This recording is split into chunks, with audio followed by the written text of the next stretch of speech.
Another night, another air raid launched on Syria by coalition forces. And tomorrow night, our fighter jets could be joining them. It's an endeavour, we're told, which will see few innocent civilians killed.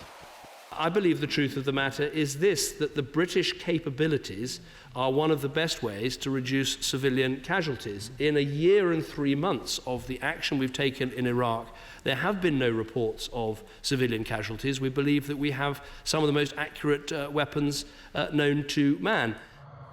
But can war ever be 100% accurate? What of the cost of our previous conflicts? Channel 4 News has analysed extensive logs released by the Ministry of Defence for the wars in Afghanistan and Iraq. They show civilian casualties are higher than previously thought. The MoD paid out for its part in the deaths of at least 362 innocent civilians, some from airstrikes, many from troops on the ground. That's less than a quarter of the 1,661 deaths of innocent civilians alleged to have been caused by British forces. The vast majority were in Afghanistan, where the government paid out for the deaths of at least 333 civilians. In Iraq, the number was much smaller. Now, tomorrow, MPs over there will be taking a vote as to whether or not to start bombing raids on Syria. Now, a key factor in that decision are our precision weapons, and much has been made of that by government. But what's been spoken about less is what we can expect of the 70,000 rebel troops on the ground. And as we know from bitter experience, even the best trained forces in the world can make mistakes. So what value did our government place on the lives of these innocent people? In total, the MoD paid less than £1 million in compensation for the deaths of almost 400 men, women and children where British forces were involved. The lowest payment?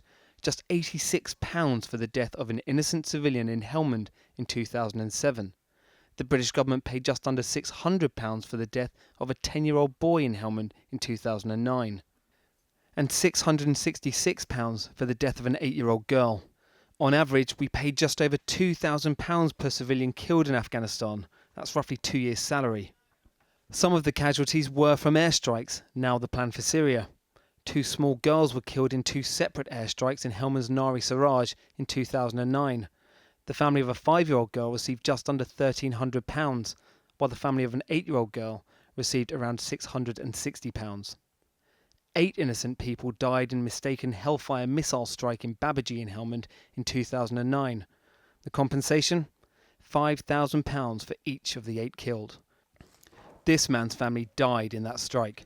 Channel 4 News met Sufi Abdullah in 2010, shortly after he lost 2 sons and 2 brothers. They were all sitting by a river, he told us. He set off for home early. Suddenly, I heard the sound of a blast. When I turned, I saw that my son and brother were lying on the ground, unconscious and covered in blood.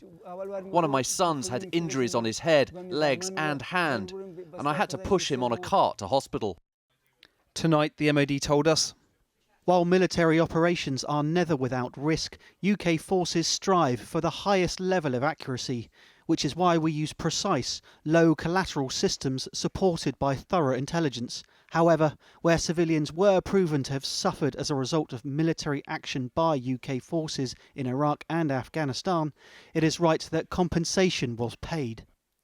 In Syria, the government claims that by using high-tech weapons like these Brimstone missiles, civilian casualties will be minimal.